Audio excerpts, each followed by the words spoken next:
l'ANECLEA. Donc, pour celles ou ceux qui ne connaissent pas l'ANECLEA, c'est l'Association nationale des enseignants-chercheurs en langue étrangère en Algérie, qui a été fondée en 2018 et qui regroupe des enseignants, chercheurs, des mastérants et des doctorants en langue étrangère de différentes universités. Le principal objectif de cette association est de développer, de diffuser la recherche scientifique dans le domaine des langues étrangères. Donc, je me présente, je suis Sediki Zinab et je suis enseignante à l'université de Djelfa et c'est moi qui vais animer le webinaire d'aujourd'hui. Donc, le webinaire d'aujourd'hui se propose de célébrer la pluralité culturelle dans une perspective didactique. Cet événement sera l'occasion de lancer un débat autour de l'éducation plurilingue et pluriculturelle en classe de langue. Donc, pour le webinaire d'aujourd'hui, nous avons l'honneur et l'immense plaisir d'accueillir aujourd'hui une passionnée par la vie des langues, de leur partage et leur transmission. Donc, il s'agit de Marielle Rispail, professeure émérite à l'Université de Saint-Étienne. Donc, professeure Rispail mène ses recherches en didactique des langues et en sociolinguistique. Elle s'intéresse tout particulièrement au plurilinguisme contextualisé, aux langues des migrants et aux langues minorées dans des contextes différents sur tous les continents, donc au Maghreb, en Océanie, en Asie du Sud et en Amérique latine. Donc, depuis 1998, Madame Rispail avance la notion de socio-didactique. Il s'agit pour elle de réconcilier enseignement, recherche et vision sociale de point de vue des langues et de leur transmission. Donc, Marielle Rispail a publié plusieurs travaux, donc je ne peux pas tous les citer, mais je vais me contenter d'en citer quelques-uns. Donc, je vais faire le partage de l'écran pour...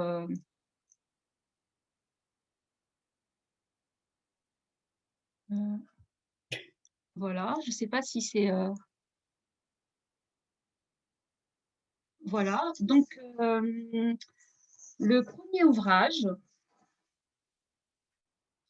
Abécédaire de sociodidactique, 65 notions et concepts publiés aux presses universitaires, de Saint-Étienne en 2018. C'est un ouvrage qui a été rédigé par plus de 30 auteurs du monde entier. Cet ouvrage propose les premiers outils notionnels pour concevoir les rencontres des langues dans l'école et hors de l'école.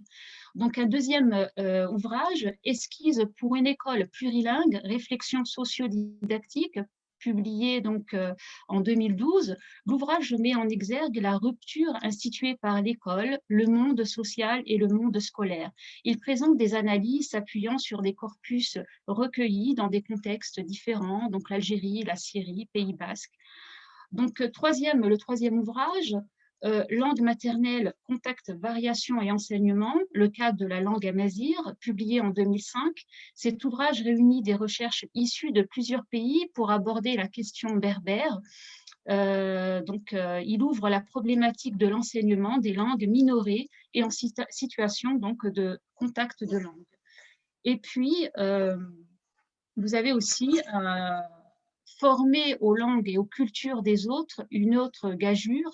Il s'agit d'un titre d'un article rédigé avec Stéphanie Claire en 2008. Ces deux chercheuses s'interrogent sur la place des langues et des cultures dans la formation des enseignants en France. Elles établissent une comparaison entre discours officiel et représentation des enseignants autour de la notion d'interculturel. Donc, sans plus tarder, je passe la parole à Marielle Rispail. C'est à vous. Merci beaucoup, Zinab. Bonjour, salam, Azul à tout le monde. Inutile de vous dire combien je suis heureuse d'être avec vous toutes et vous tous, que je devine derrière vos écrans, et combien je remercie bien sûr l'ANECLEA de son invitation.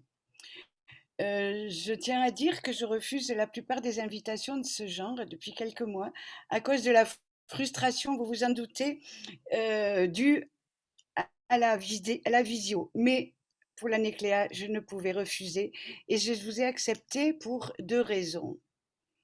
La première, c'est que votre association est issue au départ de l'équipe de Blida, université chère à mon cœur, car j'y ai débuté mes premiers séminaires de M1 avec les DAF dans les années 2000. Et quand, avec Zinab, nous avons regardé la photo des membres de la Nécléa sur votre site, j'y ai reconnu bien des jeunes gens et des jeunes filles que j'avais connus timides étudiants et qui maintenant, doctorants, voire docteurs, sont devenus au fil des années des collègues, des chercheurs patentés avec qui je suis en contact étroit pour la plupart. Et j'en suis fière, comme si j'étais un peu votre marraine à vous tous. Zinab Sediki qui m'accompagne dans l'aventure de cette conférence dialoguée, bon on dit webinaire, je sais, en est une digne représentante. Merci Zinab d'être avec nous. La deuxième raison pour laquelle j'ai accepté, c'est on m'a invité clairement ici comme chercheuse et pour parler à des chercheuses et des chercheurs. Et j'essaierai de me tenir à cette posture dont, dont je vois bien la différence avec celle de l'enseignante, par exemple, que je peux être aussi, ou avec celle de la formatrice d'enseignants, que je peux assumer aussi, et je suis prête à le faire avec vous dans d'autres circonstances. Toutefois, je préfère ajouter aussi en introduction que ma rencontre avec l'Algérie a précédé celle de Blida et de l'EDAF, puisque c'est exactement en l'an 2000 que j'y ai mis le pied pour la première fois. C'était à l'occasion d'un colloque à Tizi Ouzou. Époque que je suis très émue d'avoir partagé avec vous sur sa fin, ce qu'on appelait la décennie noire. Nous étions peu de Français à oser venir. Et j'étais en ces circonstances avec les Marmoudians, le couple, les Marcellesi de Corse, Louis-Jean Calvé, chez qui je suis en ce moment et qui vous salue. Et nous étions surveillés ou protégés, je ne sais pas, 24 heures sur 24 par des gardes en civil et en armes, avec interdiction de nous promener dans les rues, interdiction d'aller au marché, interdiction d'accepter une invitation individuelle ou de parler à d'autres personnes qu'à celle du colloque. Injonction auxquelles, bien sûr, nous nous étions empressés de ne pas obéir. Mais c'est bien au cours de ce voyage que j'ai pris goût à l'Algérie et qu'est née la première thèse que j'ai dirigée, le brillant travail de Zahir Meksem sur la sociodidactique du Tamazirt. Donc voilà, 2000-2021, que de chemins parcourus ensemble, que de villes, que de villages, que de maisons visitées, un laboratoire ami, le Lysodip, qui m'a accepté, dont je fais toujours partie, que d'amitiés nouées, que de recherches et de publications ensemble, que de séminaires et de thèses menés à bien. De belles collaborations, de belles expertises avec vos ministères et merci pour tous les émerveillements et les découvertes faites grâce à vous. Donc c'est bien, vous le voyez, sous la bannière de la diversité, comme le dit votre titre, que pour moi on peut parler de votre pays et de ses langues. Et c'est sous l'angle du dialogue, deuxième mot de votre titre d'aujourd'hui, que j'ai voulu la rencontre d'aujourd'hui. Comment, en effet, imaginer que je fasse un monologue qui aurait forcément été égocentré pour évoquer des recherches qui portent sur la diversité. Cette diversité, elle est au-delà des langues pour moi, celle des voix, celle des regards, celle des opinions, et Zinab va s'en faire un peu le témoin. Merci donc à toutes celles et tous ceux qui ont accepté de jouer le jeu, d'envoyer des questions auxquelles je vais essayer de répondre, et à toi Zinab, évidemment, pour être leur porte-voix. Merci beaucoup, Marielle. Donc, Marielle, il se trouve qu'un des conférenciers invités donc, ces derniers mois faisait allusion clairement à vos travaux dans son intervention. Et les deux questions que je vais vous poser portent sur ces propos. Alors, acceptez-vous d'y répondre pour entamer notre discussion? Bien sûr, et même volontiers, car au contraire de ce qu'on peut penser, les débats pour moi sont l'essence de la vie scientifique dans laquelle personne n'a jamais tort ou raison et où aucune opinion n'est définitive. Donc la recherche, la vraie si vous voulez entre guillemets, celle que j'enseigne, enseigne aussi la modestie, la tolérance, l'humilité et l'envie de partager. J'ai en effet moi-même suivi avec une très grande attention l'intéressante conférence de mon collègue et ami, je tiens à le préciser, Christian Puren. Nous gardons d'excellentes relations depuis que j'ai pris sa succession comme professeur d'université à Saint-Étienne et je serai bien sûr ravie de répondre à des questions le concernant. D'ailleurs, il dit lui-même, si vous l'avez écouté dans son intervention, que nous faisons partie, les sciences du langage, d'une discipline active, c'est-à-dire qui évolue, et je m'inscris dans cette position. Je voudrais aussi souligner, avant d'écouter les questions, quelques points qui nous rassemblent et qui me sont apparus en l'écoutant, pour Christian et moi. D'une part, nous nous appuyons sur des concepts communs pour analyser la classe et la classe de langue, qu'il s'agisse action, qu'il s'agisse de plurilinguisme, qu'il s'agisse de projets, par exemple. D'autre part, nous disons tous deux que les langues interagissent dans la société et parfois dans la pratique scolaire. Donc, nous nous reconnaissons dans le constat du plurilinguisme, même si nous ne lui donnons pas la même place ensuite sur le plan didactique. Cette importance, nous la reconnaissons par le poids du regard sociolinguistique qui pèse maintenant sur les faits et sur les recherches en didactique. Et c'est simplement l'importance de ce poids qui diffère entre nous, je pense.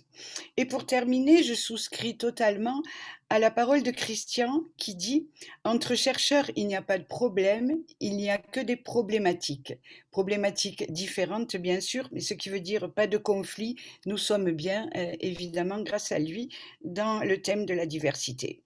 Pour les points qui peuvent peut-être nous séparer et faire débat, on les éclairera à partir de peut-être ce que vous allez me dire. Donc, merci d'avance pour ces questions. Donc, j'enchaîne avec la première question qui a été posée par Marwa Ounadi de l'Université de Sétif. Donc, dans le webinaire du professeur Christian Purel qui portait sur la didactique du plurilinguisme, le conférencier a bien avancé qu'on ne doit pas confondre les usages scolaires avec les usages sociaux de la langue, parce que selon lui, on ne peut pas didactiquement parlant transposer une idéologie et que la didactique se revendique comme une science autonome.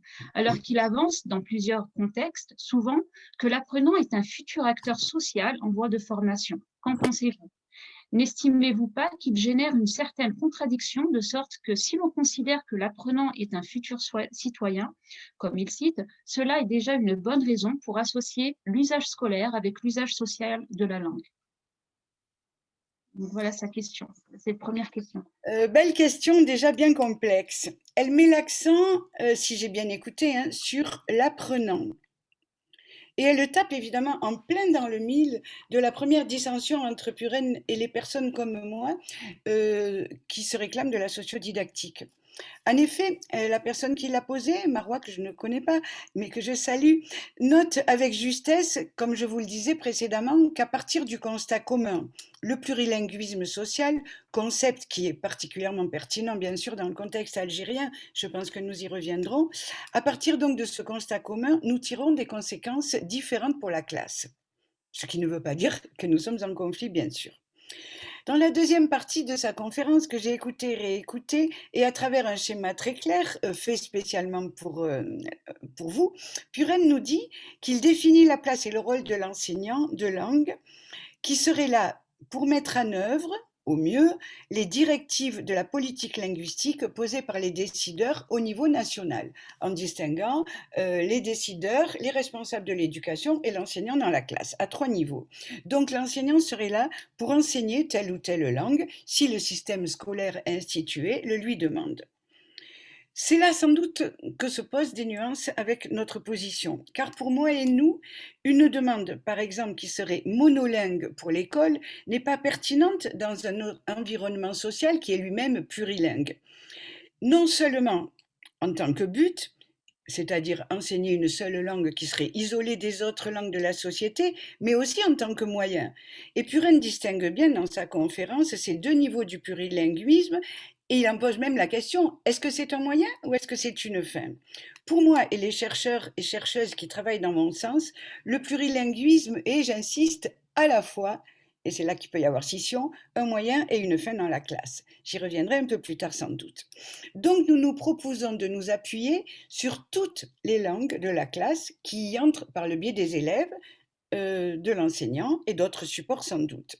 Ce peut être des langues officielles, comme l'arabe standard en Algérie par exemple, mais aussi des langues nationales comme tamazirt et toutes ses variantes surtout, toutes les formes ou les diverses formes de la darija suivant dans quelle région on se trouve, les langues qui ont laissé des traces dans le pays, comme par exemple le turc ou l'espagnol, les langues des étrangers actuellement en Algérie, et évidemment cela change avec les époques, les migrants actuels, qu'il s'agisse d'Asie, de Chine, d'Afrique subsaharienne, du Proche-Orient, etc.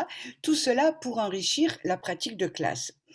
Et nous proposons aussi, et ça c'est le deuxième niveau, de se donner la connaissance et l'ouverture vers ces langues comme objectif d'apprentissage à des niveaux divers, qu'il s'agisse de leur perception simple. Par exemple, qu'un enfant puisse dire, tiens, je ne comprends pas, mais ça, c'est du chinois. Qu'il s'agisse de leur compréhension en réception, c'est-à-dire, moi, par exemple, je comprends bien l'anglais, mais j'ai un peu plus de mal à le parler. De leur utilisation pour communiquer avec quelqu'un d'autre, voire de leur utilisation alternée, c'est-à-dire en les mélangeant. Donc ça peut être pour nous un objectif d'apprentissage. Car pour reprendre la formulation de la question posée par Marois, le jeune élève, en particulier en Algérie, va devenir, en effet, un adulte plurilingue, s'il veut se développer, s'épanouir, voyager, progresser socialement, etc. Et cet adulte plurilingue devra savoir circuler à travers les langues de son entourage et sans doute même en découvrir de nouvelles à travers sa vie, c'est-à-dire que le plurilinguisme est évolutif. Donc, pourquoi, dans le but de former un adulte plurilingue, ferions-nous un élève monolingue? Ou même un apprenant qui additionnerait plusieurs monolinguismes. D'un côté l'arabe, de l'autre côté le français, de l'autre côté l'anglais, etc. Pourquoi accumuler les monolinguismes au lieu de créer des ponts entre les langues? Et créer alors de nouvelles compétences que j'appellerais moi des compétences plurilingues, c'est-à-dire des compétences de passage, de souplesse, de transition, de transfert, de médiation qui lui serviront ensuite dans sa vie sociale. Donc oui, Marois, c'est une question de cohérence en effet, voire reconnaître la diversité, qu'elle soit d'ailleurs linguistique, culturelle, cognitive, physique ou autre, partout où elle est, relève du désir d'harmoniser les mondes sociaux et scolaires pour, deuxième différence avec Puren, qui dit que le plurilinguisme déstabilise, pour déstabiliser au minimum les apprenants et pour abolir au maximum la frontière entre leur vie sociale et leur vie scolaire. Et un de nos principes, s'il y a diversité, mais alors qu'elle soit partout, qu'on se l'approprie, qu'on l'approfondisse et qu'on en fasse un atout et une compétence. J'irai même plus loin. Puisque la question fait allusion à l'argument idéologique, c'est mon collègue et ami aussi, je précise, Bruno Maurer, dans son livre sur le CECR, qui dit le plurilinguisme est une idéologie. Certes, mais une idéologie, dans le sens, je vous cite la définition du dictionnaire, où une idéologie est un ensemble cohérent d'idées qui a pour ambition d'offrir un système explicatif du monde. Ce n'est pas péjoratif d'être une idéologie. Oui, bien sûr, mais on peut retourner l'argument. Qui pourrait me prouver que le monolinguisme ou le monolinguisme scolaire n'est pas lui-même une idéologie, ou que séparer les langues dans la classe n'est pas elle-même une action idéologique, ou que évincer certaines formes de langue, comme par exemple les formes dialectales, certaines formes linguistiques stigmatisées socialement, n'est pas non plus une idéologie, ou que hiérarchiser les langues, dire par exemple telle langue nationale ou internationale est en haut de l'échelle et telle autre est en bas de l'échelle, ou même ne mérite même pas le nom de langue. Est-ce que tout cela, ce n'est pas aussi de l'idéologie? Et dans ce cas-là, obligatoirement, l'école, où qu'elle soit, quelle qu'elle soit, s'inscrit dans une démarche idéologique que lui imposent évidemment les pouvoirs. Être exemple, l'exemption d'idéologie pour moi n'existe pas. Ce système ne peut exister et toute société est construite sur un système idéologique. Je connais peu de faits sociaux, pour ne pas dire pas, qui puissent échapper à l'idéologie et je connais peu de faits sociaux qui ne soient pas donc liés.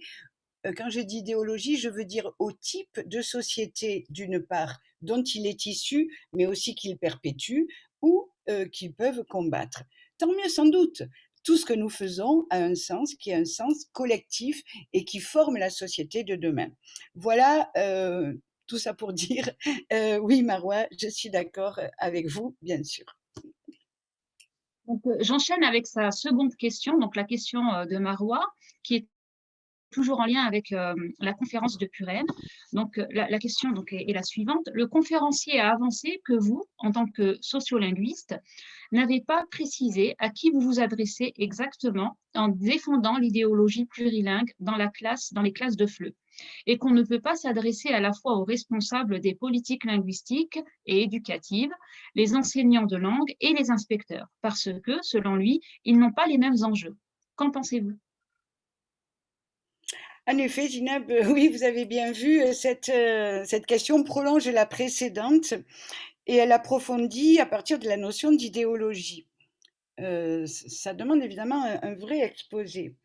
Cette question fait allusion à une autre forme de cohérence que la recherche essaie de mettre au jour, c'est mettre de la cohérence dans la diversité, si vous voulez, ou plutôt dans l'appréhension de la diversité. Qu'est-ce que je vais faire de cette diversité? Est-ce que je la laisse éclater, aller dans tous les sens, ou est-ce que je vais montrer que sous l'apparent éclatement, il y a un sens commun?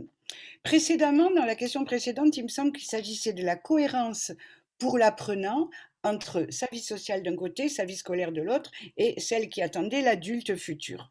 Dans cette deuxième question, il me semble qu'il s'agit plutôt de la cohérence interne pour l'enseignant. Qui est-il, que va-t-il faire face à la diversité, à la pluralité, à l'hétérogénéité, ou même, dans mon cas par exemple, de la cohérence interne de l'enseignante-chercheuse.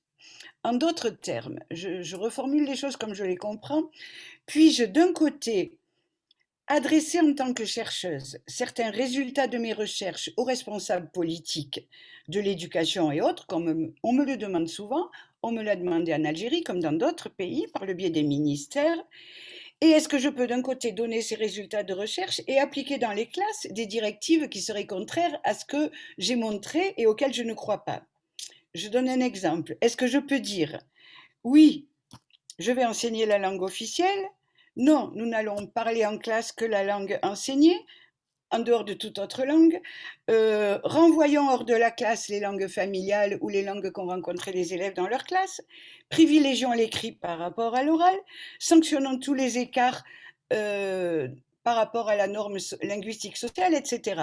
Est-ce que je peux dire ça, qui sont souvent des directives traditionnelles, officielles, institutionnelles, alors que toutes mes observations de classe, toutes les recherches, innovations que je mène avec des enseignants depuis 20 ou 30 ans, toutes mes enquêtes auprès des parents et des élèves montrent la faillite de ce système et disent le contraire de ces instructions. Ce serait d'un point de vue identitaire, d'un point de vue identitaire de chercheuse, complètement, non pas impossible, mais invivable. On ne peut pas vivre écartelé. Donc non, je ne peux pas séparer les deux. Et ma cohérence personnelle, j'irai plus loin, je dirais mon éthique personnelle m'interdisent de tenir des discours différents aux différents acteurs sociaux qui s'adressent à moi, qu'il s'agisse des responsables politiques, des formateurs comme les inspecteurs ou des enseignants dans leur classe ou des autres acteurs comme les parents du système scolaire. Quelle que soit leur place dans la hiérarchie sociale et donc les enjeux de leur poste, je me dois de leur tenir le même discours. S'ils me demandent mon avis, bien entendu, car on ne peut pas s'extraire des rapports de force sociaux. Et pourquoi on ne peut pas s'en extraire? Pour moi, je vais invoquer 3 raisons pour justifier cette unicité du discours de recherche en didactique.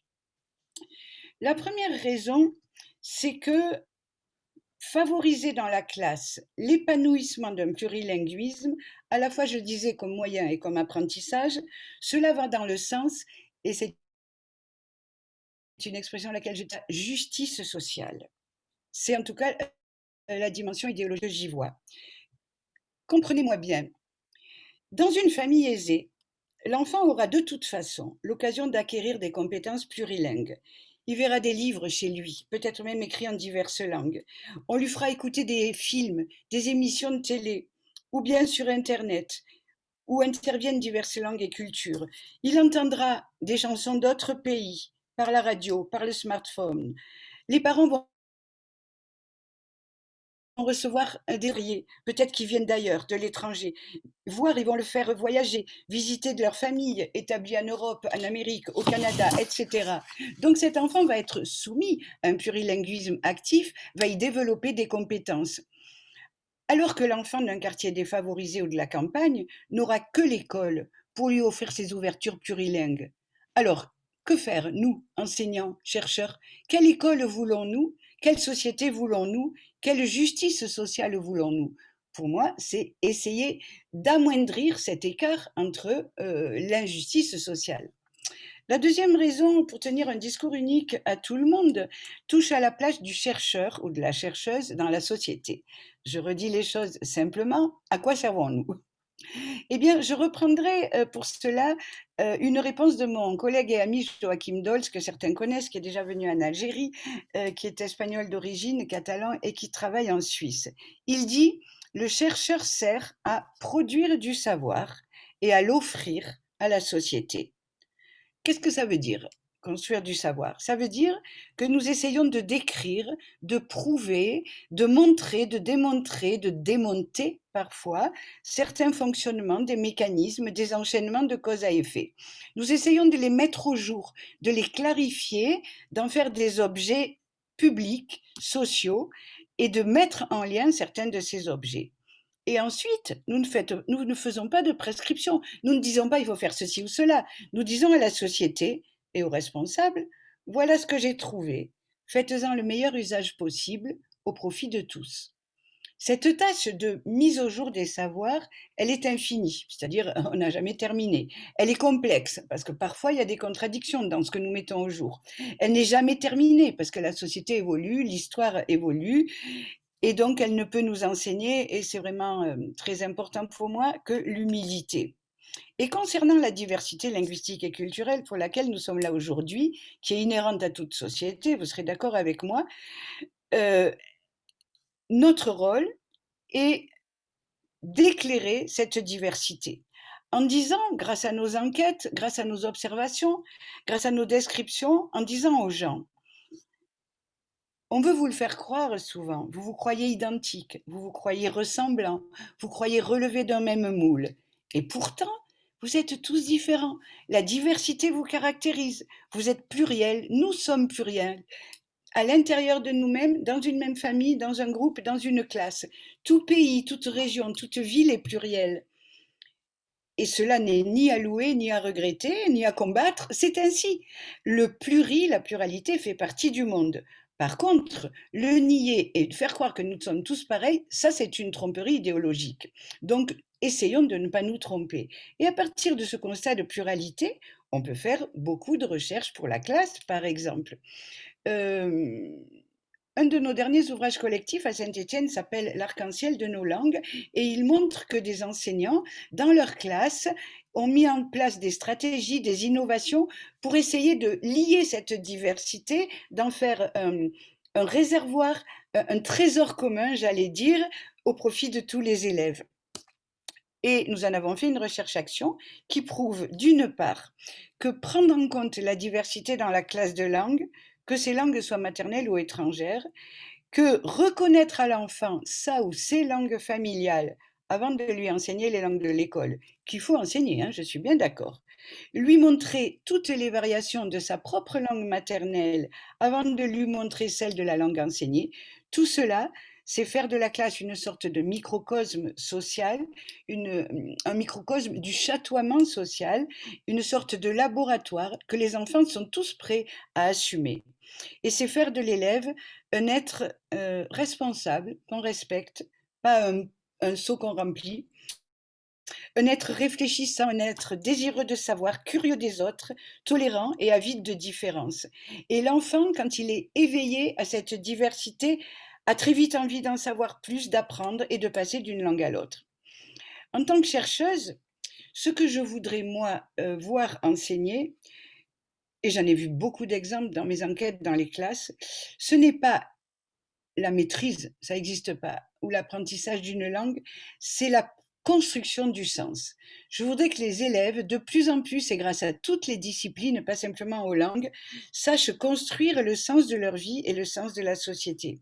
Et que chaque élève, à partir de ce qu'il apprend petit à petit, pour nous c'est les langues, à partir de toutes les situations qu'il vit, à partir de tous les interlocuteurs qu'il rencontre, sache comprendre ce qu'il vit, sache l'expliquer, et plus il grandit, sache l'analyser même et le disséquer pour le maîtriser.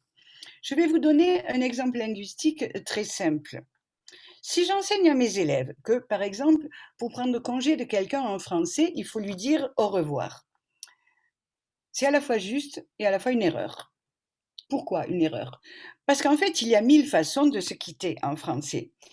Et si je dis à mes élèves d'enregistrer, d'écouter, de noter toutes ces façons que l'on peut trouver sur Internet, par exemple, dans des films, des publicités, des entretiens télévisés, des natifs, sur YouTube, et de les relever, de les classer, de voir qui dit quoi à qui et dans quelles circonstances, là, c'est une façon de respecter l'usage social et d'en faire un bon francophone, c'est-à-dire un francophone qui saura faire varier sa propre maîtrise de la langue suivant les situations sociales qu'il va rencontrer.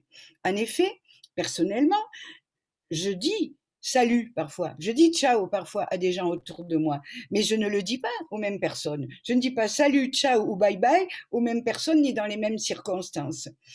Et si je dis ciao, par exemple, ce que je dis souvent hein, et que nous disons souvent, pour dire au revoir, cela colorera ce mot d'un sens spécial qui peut être la complicité ou la moquerie, par exemple, ou un clin d'œil connivant s'il y a des Italiens dans le groupe, etc. Et c'est ça que j'appelle construire du sens. C'est donner des couleurs à la langue. Et priver les élèves de ces couleurs, c'est comme si je les privais de la vie des langues et que je leur offrais une langue morte. Et tout cela, je peux l'expliquer à mes interlocuteurs. Je peux même l'expliquer aux parents. J'ai des amis, Valéria et Sandra, qui sont des collègues de Saint-Étienne, qui travaillent à la demande de la mairie de Saint-Étienne avec des tout petits enfants de 3 à 7 ans qui ont des difficultés linguistiques en classe parce qu'ils ne sont pas issus de familles francophones. Et elles font participer à leurs ateliers sociolinguistiques les parents et elles leur expliquent ce que je suis en train de vous dire et les parents comprennent très bien qu'on peut mélanger les langues, qu'il y a plusieurs façons de comprendre la même expression et que tout est question de communication, de situation, de contexte. Je peux montrer, je pourrais, j'ai pas le temps ici, par mes recherches, qu'on voit des enfants qui font des progrès dès qu'ils reconnaissent qu'on accepte leur langue et leurs usages familiaux dans la classe, qu'ils se mettent à parler alors qu'on les croyait muets, qu'ils sont fiers même parfois de servir d'interprète à leurs copains parce qu'on leur a permis d'utiliser une langue commune que l'enseignant ne connaît pas.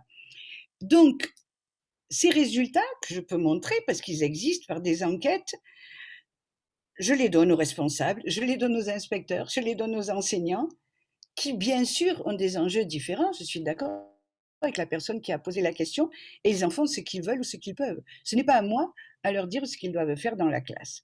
Et pour terminer, la troisième raison pour laquelle je veux tenir ce même discours à tout le monde, c'est pour garder, comment dire, une espèce personnellement de cohérence existentielle, qui serait une cohérence politique, c'est-à-dire ce à quoi je crois et qui est lié à mes convictions dans la vie et dans mon métier. Donner sa place à toutes les langues et à toutes leurs variétés dans la classe rend sensible, parce que je peux l'expliquer, aux rapports de force et à leurs mécanismes dans la société. Si une langue comme la darija a été reléguée hors de la classe, ce n'est pas par hasard. Pas plus que le kabyle ou les autres variétés de berbère ou le breton en France ou le créole à la Réunion. Car il se joue dans ces exclusions des rapports de force politiques que des chercheurs ne doivent pas passer sous silence, parce que ça fait partie de la formation du citoyen. Et je ne peux non plus pas faire semblant de les ignorer, ces rapports de force. Nous, chercheurs, que notre État, par les impôts, paye pour réfléchir et pour y voir clair. C'est notre mission. C'est ce pourquoi nous gagnons notre vie. Et je ne peux pas dire, par exemple, dans le système scolaire français, un petit enfant de l'île de la Réunion, pourquoi ne me dis-tu pas ce mot en créole puisque tu n'y arrives pas en français? Pourquoi ne me dis-tu pas la langue de ton papa et de ta maman? Il va me dire, mais parce que c'est interdit, parce qu'on va me dire que le créole n'a pas sa place à l'école. Et je peux parler avec des mots simples de rapport de force avec ce petit enfant. Donc je peux l'aider à dire, à lire, à comprendre les rapports de force sociaux par les représentations qu'on lui a transmises et par là, à mon avis, je peux l'aider à devenir adulte et citoyen. Voilà, c'est pour ça que je veux tenir le même discours à tous les interlocuteurs en tant que chercheuse. Merci. Donc, ce qu'on peut retenir, c'est que vous avez un positionnement théorique différent de celui de Puren, dans la mesure où pour vous, il est primordial de faire le lien entre l'espace enseignement-apprentissage et le monde social auquel les apprenants appartiennent. C'est Voilà. ça. Donc, Je vais enchaîner avec une autre question qui porte sur la différence entre la didactique et la sociodidactique. Donc, pensez-vous que la sociodidactique est une alternative qui dépasse le cadre de la didactique, notamment dans les pays plurilingues? Merci. Donc là, on quitte Puren. Avant de je vais dissiper un malentendu que j'ai essayé de dissiper d'ailleurs dans plusieurs articles, dont un chez vous en Algérie, dans un des premiers numéros de Socle, qui était un numéro conceptuel.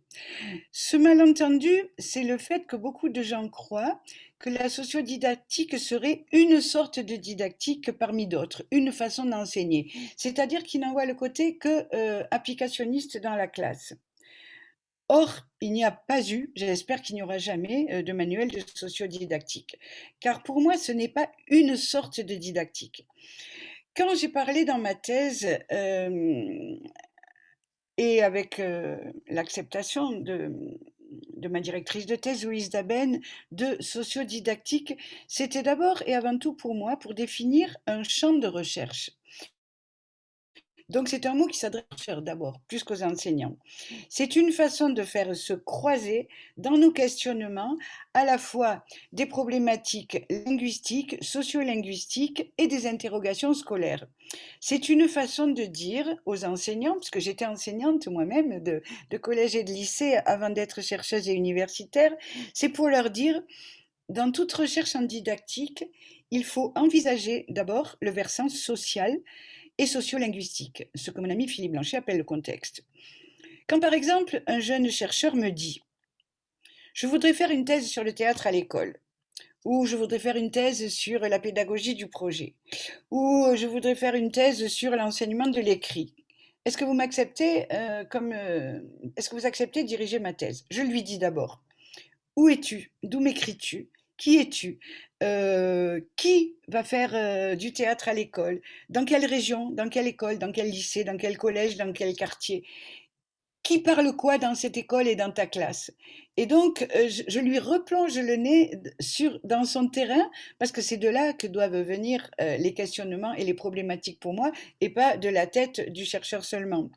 Ou bien, par exemple, quand on me présente un corpus d'interaction en me disant, voilà, j'ai enregistré ça dans ma classe, les gens sont tout contents, j'ai transcrit, voilà mon corpus, est-ce que vous pouvez m'aider à l'étudier? Je dis, mais le corpus n'a pas de sens pour moi en soi. Qui est l'enseignant ou l'enseignante qui parle? Quel âge a-t-il? Comment a-t-il été formé? De quelle région ou de quelle famille vient cet enseignant? Que parlait-il dans son enfance? Qui sont ses élèves? Même chose quand on m'interroge sur les représentations des enseignants. Je dis, mais quels enseignants? Ils enseignent quoi? Ils ont quel âge? Ils viennent de quelle région? Est-ce qu'ils enseignent dans leur région? Est-ce qu'ils enseignent ailleurs, etc. Tout cet environnement social, sur lequel je mets l'accent sur les langues, bien entendu, éclaire, donne du sens à ce qu'on voit dans la classe, et il me semble que le chercheur doit faire un aller-retour constant entre ces deux composantes de sa problématique. Donc pour moi, la sociodidactique, ce n'est pas une façon d'enseigner, c'est une façon intellectuelle de mettre la diversité, c'est pour ça qu'on est là aujourd'hui, et la pluralité des terrains et des pratiques linguistiques au centre des interrogations sur les langues et sur leur transmission, dans laquelle l'école prend place évidemment. Donc c'est faire se croiser la sociolinguistique et la didactique des langues. C'est ce que nous avons essayé de faire avec notre abécédaire de sociodidactique. Alors, oui, à partir de là, bien sûr, on peut tirer des fils pour se dire, dans la classe, il vaudrait mieux que je fasse ça plutôt que ça. Et certains ont voulu tirer des principes pour animer la classe. Bien sûr, pourquoi pas? Ce n'est pas mon rôle, ce n'est pas mon intention de départ, mais on en arrive là quand même. Mais il me semble que si on parle de sociodidactique comme une didactique de la classe, pour moi, il s'agirait plutôt d'une pédagogie, parce que c'est une façon d'animer la classe, de voir l'autre en face, l'enfant ou l'apprenant, ou les autres, les apprenants, et de les voir comme aussi importants, aussi intéressants que l'enseignant lui-même. Donc c'est plus un travail pédagogique de mise en relation, de mise en importance, de mise en poids que de didactique. Et c'est pour moi une façon de considérer la classe, là aussi on est dans la pédagogie, plus comme un échange, comme un partage, où tout le monde apprend grâce à tout le monde, un lieu d'échanges verticaux, comme on le voit trop souvent. Donc certes, pour répondre à la fin de la question, ce partage, cet aller-retour sont particulièrement adéquats dans un pays comme l'Algérie, que tout le monde reconnaît comme plurilingue et pluriculturel. Mais cette sociodidacte algérienne, par exemple, elle est à construire, bien entendu, et c'est votre travail et pas le mien. Merci. Donc, j'enchaîne avec la troisième question et on va parler en fait de la classe et ce qu'on pourrait faire dans la classe. Et la question est la suivante. Comment peut-on prendre en compte la diversité linguistique et culturelle des apprenants? Alors, c'est un vaste programme, évidemment, ça mériterait une journée à soi tout seul, et vous voyez que malgré moi, par ces questions, malgré ce que j'ai dit au début, je suis entraînée vers ma casquette de formatrice d'enseignant. Je vais même garder celle de chercheuse en même temps. Pour reprendre la question d'un article coécrit avec mon amie et collègue Stéphanie Clerc, d'ailleurs cité Zinab tout à l'heure, parce que je crois qu'elle fait partie de l'appel pour cette journée. Je l'ai d'ailleurs apporté le numéro de ELEA, études de linguistique appliquée, c'est celui-ci. Hein. Donc, il s'intitulait Langue, culture à l'école primaire, quelle diversité, pour quelle cohérence. Il avait été coordonné par ma collègue de l'IUFM de Grenoble, Mireille Borens. Je dirais donc, pour faire entrer la diversité dans la classe et pour rester chercheuse, de quelle diversité parlons-nous ?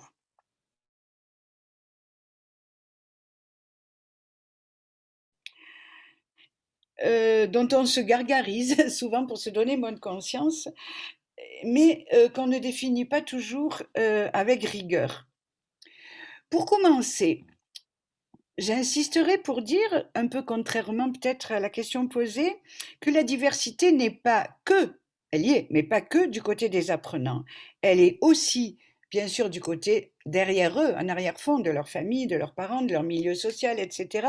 Mais elle est aussi, et peut-être j'y reviendrai tout à l'heure, du côté des enseignants. Il n'y a pas deux enseignants semblables, surtout pas deux enseignants de langue, et chaque enseignant est en lui-même une diversité en acte, je pourrais dire, qui serait intéressant de connaître ou d'expliciter. Et prendre en compte cette diversité dans la classe. Alors, je vais quand même venir à des choses concrètes. Je ne voudrais pas que vous croyiez, je suis enseignante, j'ai été en collège, en lycée, que je fuis le concret de la classe. Donc, prendre en compte cette diversité des élèves et de tout le monde, c'est pour moi, concrètement, souvent, renverser les valeurs ordinaires d'une classe traditionnelle.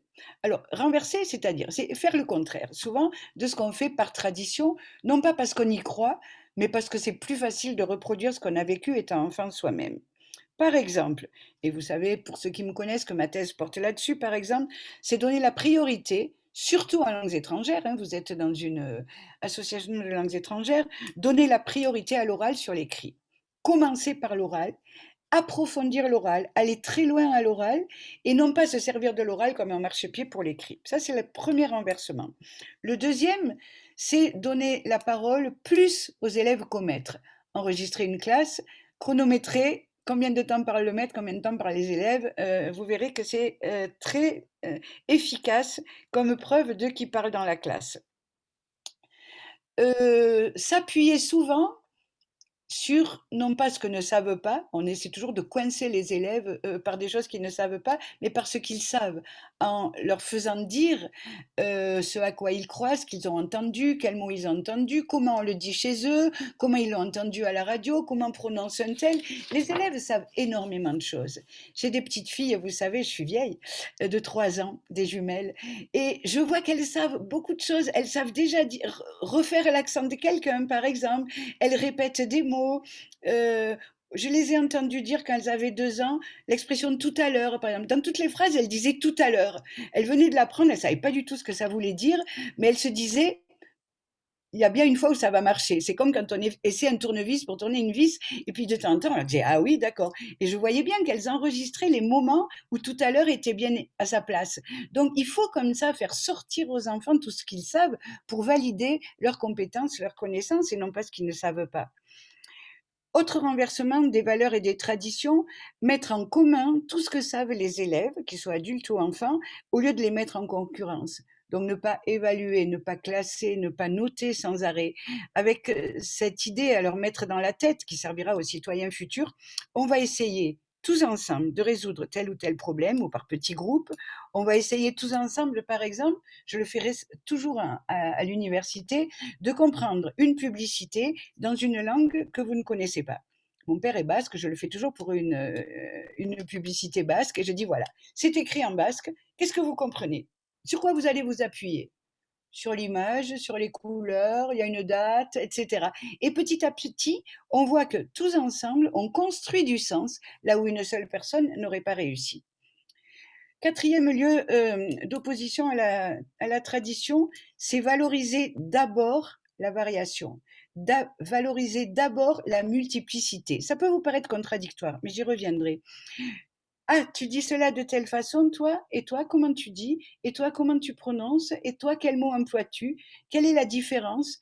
Voyez, nous sommes 5, il y a 3 ou 4 façons de dire, comparons-les. Donc, c'est faire réfléchir, remettre en question, au lieu d'imposer en disant, il y a une vérité, et puis il y a des choses fausses. Je vous donne un exemple en français. À propos de la négation, par exemple, il y a une différence, mais quelle est-elle? La différence de sens entre je sais pas et je ne sais pas. Dit tel quel, on ne peut pas répondre. Pourquoi? Parce qu'on n'est pas dans un contexte. Mais si je replace ces deux phrases dans des interactions verbales qu'on a pu enregistrer, par exemple, un discours politique, quelqu'un enregistré dans la rue, etc., je verrai que l'environnement discursif et linguistique de je sais pas et de je ne sais pas n'est pas le même. Et je pourrais alors peut-être en conclure, non pas que l'un est bon et l'autre mauvais, mais que l'un s'emploie dans telle circonstance et l'autre dans telle autre circonstance. Et ça, les enfants, les jeunes, les adultes, les débutants peuvent le faire. Donc, commencer par la variation, c'est commencer à éveiller l'esprit, et après, cet esprit-là va se garder tout le long. Et enfin, tout ça veut dire valoriser comme stratégie d'apprentissage et de découverte toujours plutôt la comparaison, c'est-à-dire l'action intellectuelle et cérébrale, plutôt que la mémorisation. Il ne s'agit pas d'apprendre par cœur, il s'agit de découvrir parce qu'on a comparé. Comparer deux formes, deux phrases dans des langues proches, deux versions ou couvertures d'un livre bilingue. J'ai une étudiante qui s'appelle Marine Cocumeli, par exemple, à Saint-Étienne, qui va dans beaucoup de pays parce qu'elle fait énormément de cours de français langue étrangère, surtout en Europe de l'Est. Et elle s'appuie tout le temps, elle a une collection énorme du livre Le Petit Prince de Saint-Exupéry. Et elle les a dans des tas de langues. Et elle montre à ses élèves toutes les couvertures en disant que veulent dire ces couvertures, pourquoi sont-elles différentes? Et à partir de là, à votre avis, qu'est-ce qui veut dire le, qu'est-ce qui veut dire petit, qu'est-ce qui veut dire prince, dans des langues même que vous ne connaissez pas. Et elle fait des séances de découverte de langue absolument extraordinaires à partir de ce simple objet dont elle fait collection, le Petit Prince dans diverses langues. Et la comparaison est féconde à l'extrême, les élèves découvrent des choses à tous les âges extraordinaires. Donc, dernier renversement de tradition, détourner surtout les élèves et les enseignants du manuel pour les tourner plutôt vers la vie, donc vers l'autre, bien entendu. Les faire enregistrer, j'ai fait enregistrer des tout petits enfants de 4 ans, ils savent faire, vous savez maintenant, les faire chercher, les faire fouiller, les faire écouter l'autre, en faire des mini-chercheurs, même très jeunes, même débutants, les faire jouer avec les langues de façon consciente. Bien sûr, et je ne voudrais pas que vous vous mépreniez sur mon propos, tout cela n'exclut pas de se focaliser à un moment ou l'autre de la classe ou de l'apprentissage sur une langue en particulier. Je ne dis pas qu'il ne faut pas avoir envie de parler, entre guillemets, bien français, espagnol ou italien. Bien veut dire être à l'aise, hein, simplement. Ça ne veut pas dire de façon normée. Car il faut bien satisfaire aux obligations scolaires. Je ne voudrais pas que les élèves qui passent par une démarche sociodidactique échouent finalement sur le plan scolaire. Mais en ne séparant jamais la langue visée de son tissu social et sociolinguistique, c'est-à-dire humain, en l'éclairant par les autres langues et en les éclairant par ses propres variations et ses propres usages. Ce faisant, c'est une voie par laquelle on acquiert en même temps des compétences linguistiques, des compétences interlinguistiques pour passer d'une langue à l'autre et des compétences métalinguistiques pour réfléchir sur toutes les langues. Cela suppose, pour terminer, j'insiste, un ordre inverse à ce qu'on fait d'habitude dans la classe. Il est courant de croire, et je pense que c'est ça vraiment une erreur, qu'il faut aller du simple au complexe dans les apprentissages. Les recherches en sociodidactique prouvent qu'il vaut mieux aller du complexe au simple. Prenez l'exemple corporel, je le donne souvent à mes étudiants. Un enfant apprend à marcher, regardez-le, il y a tout son corps qui est en même temps. Il se met debout en même temps avec son corps, avec ses jambes, avec sa tête, avec son cou, avec ses bras. Il y a tout le corps qui marche d'un coup. Et il avance un pied, il avance l'autre, avec des jambes toutes raides. Il n'a pas encore appris que le genou peut se plier, que le pied peut se dérouler, que les hanches peuvent servir. Il avance d'un bloc. Et c'est petit à petit, en acquérant la maîtrise de la marche, en devenant plus autonome dans son équilibre, qu'il va apprendre les articulations jusqu'aux articulations de l'orteil, qui fait que le pied se déroule comme ça pour marcher. Mais ce dérouler du pied, cette avancée progressive du poids du corps, du talon vers les orteils, qui va permettre de lever un pied, d'être en équilibre sur une jambe et de mettre l'autre devant, il va l'apprendre petit à petit. Et le simple, c'est ça, c'est savoir jouer du petit doigt. Il commence à apprendre de façon complexe. Et c'est l'affinage qui va permettre d'aller vers des éléments simples, c'est-à-dire petits, uniques. Et dans la langue, qu'est-ce que c'est les éléments simples? C'est ce que vous appelez la grammaire et le vocabulaire. Et c'est ce qu'on apprend d'abord dans les classes traditionnelles. Eh bien, moi, je dis que c'est une erreur. Parce que la personne qui apprend en immersion dans un pays qu'elle ne connaît pas, elle va apprendre des phrases, des formules. Elle ne connaîtra pas des mots, elle ne connaîtra pas l'accord des verbes, etc. Mais elle va essayer de se faire comprendre. Et c'est petit à petit qu'elle va découper, qu'elle va voir qu'on peut remplacer un présent par un pluriel, par un passé, etc. Et que les unités d'apprentissage vont être de plus en plus simples et petites. C'est donc après le complexe que le simple devrait venir. J'ai une amie de Nouvelle-Zélande, j'avais 15 ans quand elle est arrivée dans notre classe, elle en avait 18, elle était anglophone, elle disait toujours « ne reste que ». Et elle voulait dire « ne serait-ce que ». Et elle m'a avoué, parce que je l'ai toujours comme amie, que c'est à 50 ans seulement, alors qu'elle était en France depuis 40 ans, qu'elle a découvert que ne reste que, qu'elle disait comme ça très vite et que tout le monde comprenait bien sûr, c'était « ne », serait-ce le verbe être, au conditionnel, avec un trait d'union au milieu, et puis l'inversion du sujet avec ce, et ce que ça voulait dire. Et ces éléments simples de la langue, elle les a découverts très tard, alors qu'elle utilisait à bon escient cette expression. Voilà ce que je voulais dire, c'est que, en fait, je suis une folle de grammaire. J'adore la grammaire, contrairement à ce que vous pourriez croire, mais pas la grammaire normative, pas la grammaire qui dit il faut, sachant ça d'abord, ça c'est juste et ça c'est faux. C'est la grammaire de la vraie vie de la langue, c'est-à-dire celle qui fait que c'est un pétillement de petites bulles de vie que nous pouvons appréhender petit à petit. Voilà ce que je voulais dire pour donner quelques signes de vie, quelques directions de ce qu'on peut faire dans la classe si on se laisse un peu guider par la recherche sociodidactique. Merci pour cette explication imagée. Et j'enchaîne avec la dernière question qui porte sur la formation donc des enseignants. Alors, comment peut-on former et préparer les enseignants à la diversité linguistique et culturelle des apprenants?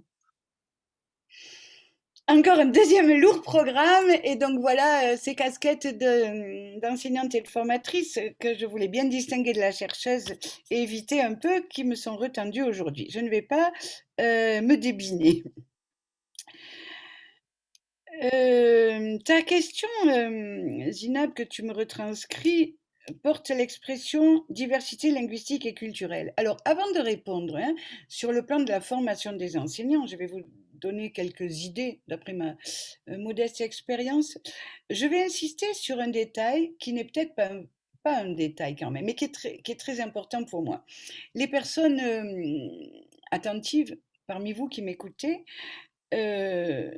s'en seront rendus compte. Vous aurez remarqué que j'ai très peu aujourd'hui, comme je le fais toujours d'ailleurs, et encore plus dans mes écrits, parlé de culture, à proprement parler. C'est un mot dont je me méfie énormément. J'en parle quand on me l'impose, quand on me dit parlez-nous de la culture aujourd'hui, ou alors je l'emploie au pluriel, c'est-à-dire j'y mets un S, et je parle encore moins de ce mot si à la mode, si politiquement correct, d'interculturel. Pour moi, c'est une sorte de lieu aveugle, pour reprendre les mots de Porcher. Euh, un beau programme, hein, l'interculturel. Il dit l'interculturel, c'est là où je découvre que l'autre est à la fois différent de moi et identique à moi. Je suis là pour moi dans un domaine philosophique et je ne suis pas sûre que la recherche apporte quelque chose et en tout cas ma didactique non plus. Je me sens sur un terrain mouvant avec la culture. Mais j'emploie, alors là, je suis très catégorique, jamais l'expression langue culture que beaucoup emploient beaucoup suite à Galisson. Langue culture avec un trait d'union, comme si c'était un seul mot, comme si à une langue correspondait une culture. Je n'y crois pas du tout, c'est pour moi une usurpation scientifique, même si dans les mots de Galisson, et surtout à son époque, je comprends l'avancée que cela pouvait contenir. Qui peut dire qu'à une langue correspond une culture donnée? Je prends un exemple. En Algérie, existe-t-il une langue et une culture algérienne? Qu'est-ce que ça veut dire? Prenons l'expression du côté de la langue. Est-ce qu'il existe une langue arabe à laquelle correspondrait une culture arabe? Qu'est-ce que ça veut dire ça? Il y a beaucoup de pays qui parlent l'arabe, à l'intérieur du même pays, beaucoup de types de populations. Est-ce qu'on a la même culture en ville et à la campagne, au début du siècle et à la fin d'un siècle, quand on est un homme ou quand on est une femme? Je pourrais dire la même chose pour le berbère. Qu'est-ce que ça veut dire la culture berbère? Et déjà, qu'est-ce que ça veut dire le berbère tout court? Donc vous voyez, tout est question de variation, on peut à l'infini découper les choses et imposer cette expression langue-culture. Là, je trouve que c'est vraiment une entreprise idéologique extrêmement grave sur le plan scientifique qui affirme un implicite, une langue égale une culture. En France, bon, oui, presque tous les Français parlent le français ou au moins parlent aussi le français. Mais est-ce qu'on peut dire qu'il y a une culture française? C'est absurde. Ça n'existe pas la culture française. Il y a des cultures françaises suivant les régions, suivant qui on est, suivant le milieu où on est né, suivant votre famille, etc. Et donc, tous ces mots, pour moi, ne peuvent être employés que dissociés, les langues et les cultures, et au pluriel de toute façon. Et la langue culture, donc, je n'en parle jamais. Et dans cet article dont je vous parlais avec mon amie Stéphanie Claire, nous avions quand même, parce qu'on nous avait demandé une définition pour nous de la culture, nous avions tenté une définition de la culture que je vais vous lire. Je me l'étais recopiée pour vous la lire aujourd'hui. Je me disais bien que ça allait ressortir un moment ou l'autre. Le culturel est pour nous l'ensemble des valeurs, des modes de vie, des représentations symboliques auxquelles les membres d'une communauté se réfèrent dans leur relation aux autres et dans leur conception du monde.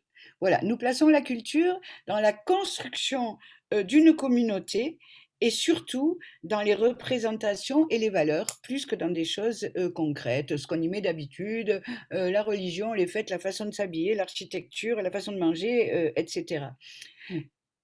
Et dans ce sens-là, hein, le sens des représentations, des valeurs, des symboles, je serais prête à le faire entrer dans la classe, à côté des langues, bien entendu. Dans un autre, avec une autre, disons, formulation, mais dans le même sens, Bourdieu écrit que pour sa part, la culture est, guillemets, la capacité à faire des différences. Cette définition a souvent intrigué. Et pourtant, elle dit bien, d'une autre façon, ce que Stéphanie et moi-même affirmons, c'est que dans culture, il y a le mouvement entre soi et l'autre. Parce que si je fais des différences entre l'autre et moi, c'est que je regarde l'autre autant que je me regarde moi, et qu'il y a un va-et-vient, qu'il y a un passage. Et c'est dans ce passage que s'inscrit la culture, sans doute. Bon, je reviens aux enseignants maintenant pour parler d'une formation possible, plus, j'insiste, hein, à la diversité des langues qu'à la diversité des cultures, terrain miné sur lequel je ne m'aventure pas. Je vais vous citer quelques voix un peu dans le désordre, éparse, de formations que j'utilise moi-même, puisque je fais beaucoup de formations d'enseignants partout dans le monde. D'une part, je pense qu'il est important de partir des représentations des enseignants, c'est-à-dire leur faire dire, c'est vrai, on ne peut pas le nier, dans vos classes, il y a des gens différents, des gens de familles différentes, de langues différentes, de cultures différentes. Qu'est-ce que vous en faites? Et il faut le dire de façon assez, j'allais dire gentille, de façon assez accueillante, assez bienveillante, pour que les enseignants ne se croient pas obligés de dire c'est super, l'hétérogénéité, bravo, la diversité, c'est riche, mais pour qu'ils nous disent la vérité de leurs sentiments. Et j'ai fait plusieurs enquêtes dans ce sens, et que font ressortir les enseignants quand ils parlent, je dirais, à cœur ouvert? Ils disent leur sentiment d'être désarmés, en fait, face à la diversité des élèves, de ne pas savoir comment l'appréhender. Certains disent ils ne savent pas la gérer. Je déteste ce mot gérer pour de l'humain, mais bon, c'est un mot à la mode en français. Qu'est-ce qu'ils disent encore? Ils disent on nous dit que la diversité est une richesse, mais pour nous, en fait, elle est un frein aux apprentissages. D'ailleurs, frein, c'est un mot qu'a employé Puren dans sa conférence. Qu'est-ce qu'ils disent? Ils disent quand j'essaie de tenir compte de toutes les langues de la classe, c'est trop coûteux en temps, c'est trop coûteux en énergie, je ne m'en sors pas. Et finalement, ils avouent très clairement que prendre en compte la différence, quelle qu'elle soit, hein, pas uniquement la différence linguistique, c'est voir la différence comme un handicap, c'est-à-dire comme une impossibilité d'avancer. Et moi, je comprends leur désarroi quand les enseignants me disent ça. Mais il faut qu'ils le disent. Il faut qu'une formation commence par cela, par dire ça va pas. Il y a des choses qui vont pas dans ma formation, ma façon de faire ou de considérer la diversité de ma classe. Et ils disent aussi, dans tous les pays du monde, hein, qu'ils ont conscience qu'aucune formation ne les outille réellement pour envisager les apports cognitifs des plurilinguismes sociaux. Et c'est à ces interrogations et ces obstacles, dans la suite de mes propositions, que je pense qu'une formation doit répondre. D'abord, il faut qu'ils explicitent, l'école est là pour mettre des mots sur ce qui est dur, et ensuite, on essaie d'y répondre ensemble. Donc, une deuxième chose à faire en formation, c'est leur faire prendre conscience à chacun et chacune de leur propre pluralité. Je vous en ai parlé au début. Nous sommes nous-mêmes une diversité en acte. Moi-même, j'ai un père basque, j'ai une mère catalane, j'ai vécu à Marseille, j'ai travaillé en Lorraine, j'habite Grenoble et je suis un mélange de toutes ces rencontres culturelles en moi, culturelles françaises. Quand on me dit quelle est ton identité, eh ben, j'en sais rien. Je me sens de partout. Chaque endroit où je suis allée a laissé des petits bouts en moi qui font que l'unité n'existe plus. Et de même, j'ai entendu plusieurs langues, je suis très bonne dans aucune en fait. Je me sens un microcosme, une espèce de patchwork. Et je crois que cette expérience collective de la pluralité ne m'est pas personnelle, que tous nous sommes des pluralités qui rencontrons d'autres pluralités, ma famille de la même façon, etc. Et donc, souvent quand je fais une formation d'enseignants, je leur demande de remplir en 5 minutes, sur feuille libre et anonyme, un petit tableau. Quelles sont les langues de votre vie que vous avez rencontrées? Je dis bien rencontrées, hein. Deuxième colonne, quelles sont les personnes grâce à qui vous les avez rencontrées? Dans quel lieu et dans quelles circonstances? Et après, on met toute cette collecte ensemble et on voit qu'il y a une diversité extrême dans ces enseignants de langue, toujours, mais je pense que ça serait vrai pour les autres aussi, qu'il y a une rencontre immense de langues, une expérience très riche, grâce à des gens très riches, donc grâce à des rencontres affectives, souvent qui ont marqué, émotives, qu'on peut classer, qu'on peut analyser, qu'on peut raconter, qui font ressortir des souvenirs, des émotions, qui expliquent les représentations et les préférences qu'on a pour telle ou telle langue, etc. Ça, c'est le deuxième point. Après les représentations et les difficultés, montrer qu'on est soi-même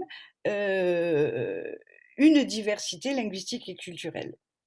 Et faire ensuite ce que Puren appelle de la métacognition, aller sur des voies métalinguistiques pour dire tout ce que nous avons évoqué jusqu'à maintenant, tout ce que vous avez dit sur le plan de votre désarroi ou sur le plan de vos vies personnelles, par les biographies langagières, hein, on appelle ça comme ça aussi, ça a des noms. Beaucoup de gens les ressentent, des chercheurs les ont nommés, et là, parler de concepts. C'est le moment souvent d'outiller en concept, par exemple le mot identité, le mot interaction, le mot plurilinguisme,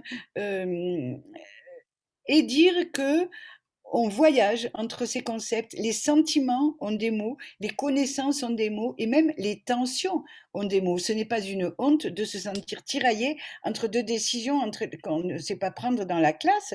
Ça existe, beaucoup de gens le ressentent, et des chercheurs ont mis les mots là-dessus. Et à partir du moment où on a des mots en commun sur ce qu'on vit, on peut discuter, et surtout on peut discuter des objectifs de la classe de langue.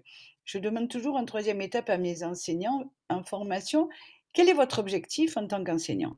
Qu'est-ce que vous voulez faire? Qu'est-ce que vous voulez obtenir de vos élèves?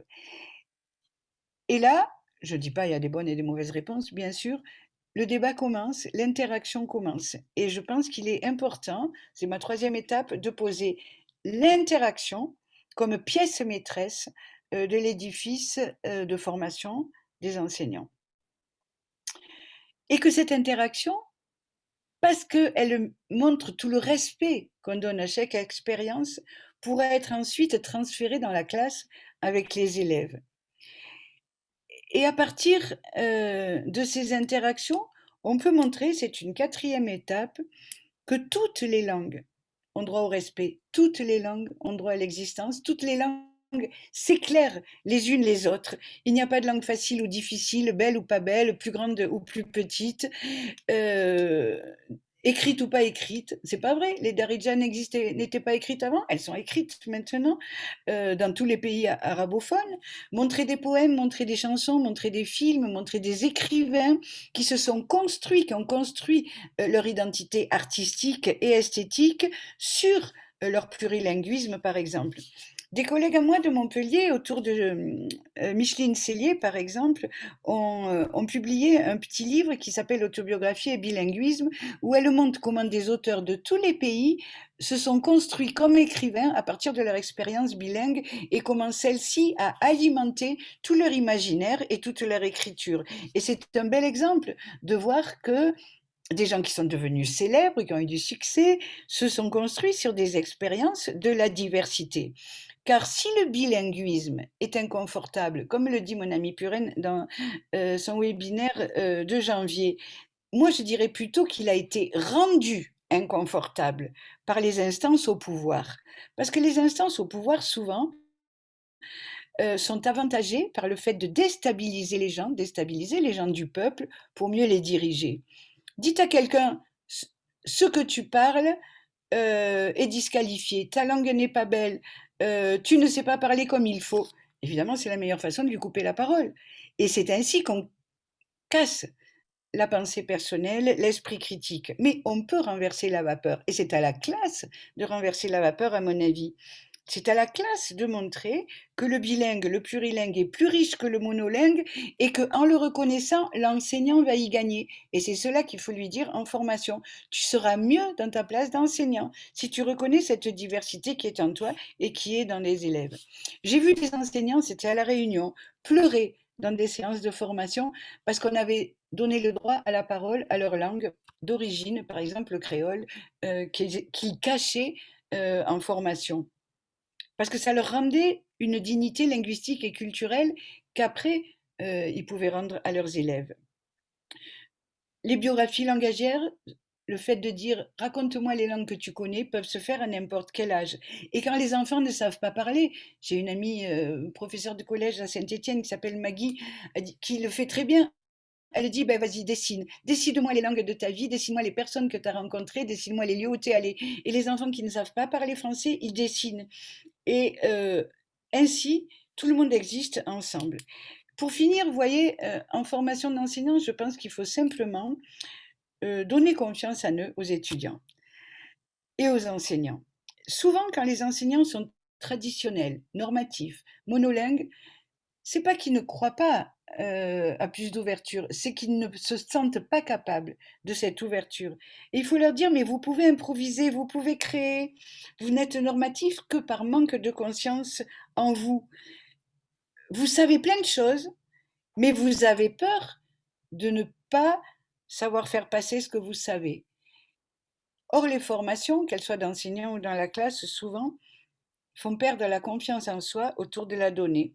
Et plusieurs recherches-actions, vous en avez entendu parler, comme l'éveil aux langues, EOL en Suisse par exemple, peuvent donner des pistes de confiance en soi. Je pense que ce serait aux enseignants, avec les chercheurs d'Algérie, de créer leur propre méthode dans ce sens et leur propre formation en fonction de leur propre contexte et de sa richesse. Voilà, quelques pistes rapides, à la fois pour la classe et pour la formation d'enseignants que je voulais vous donner grâce à ces questions. Pour participer à cette journée de la diversité, pour moi, la diversité, c'est le lieu de l'inventivité, c'est le lieu de la joie de vivre finalement, et c'est ce que j'espérais partager avec vous aujourd'hui. Merci, merci, un grand merci, Marielle Rispail, d'avoir pris le temps de participer à ce webinaire organisé par l'ANECLEA. C'était absolument passionnant et enrichissant. Donc, je remercie aussi toutes les personnes qui se sont connectées pour assister à ce webinaire. Et je mets à votre disposition, donc je vais essayer de partager l'écran, l'adresse mail, les deux adresses mail de Marielle Rispail, ainsi que le site donc de l'association pour celles ou ceux qui voudraient s'inscrire. Donc, je vais essayer. Voilà.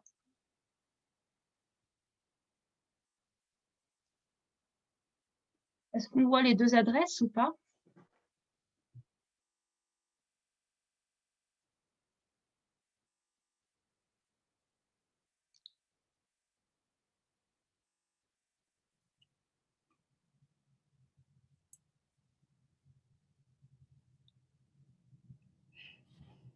Ça apparaît.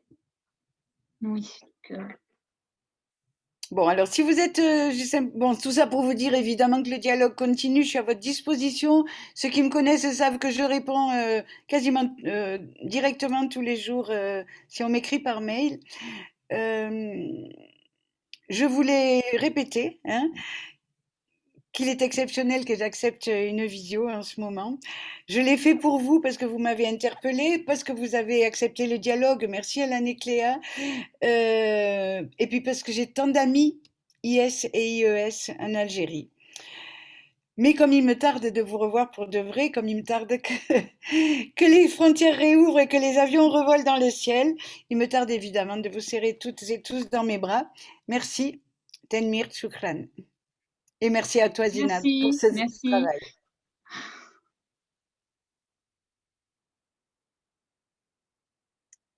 Je te laisse la parole.